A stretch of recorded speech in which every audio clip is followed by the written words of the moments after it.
Assalamualaikum warahmatullahi wabarakatuh. Kami dari kelompok 9 akan memberikan penjelasan tentang cara memindahkan tanaman lengkeng dari dalam polybag ke dalam tanah.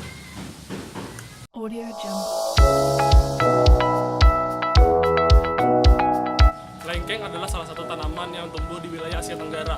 Lengkeng biasanya kita konsumsi buahnya atau biasanya kita juga dapat membuatnya sebagai minuman penyegar. Selain buahnya, biasanya kayunya juga dipakai sebagai alat untuk membuat perkakas. Mengapa kita harus memindahkan tanaman lengkeng dari polybag ke dalam tanah? Karena seiring berjalannya waktu, tanaman lengkeng akan tumbuh menjadi besar dan polybag tidak akan dapat menampung muatnya. Maka dari itu kita harus memindahkan tanaman lengkeng dari polybag ke tanah.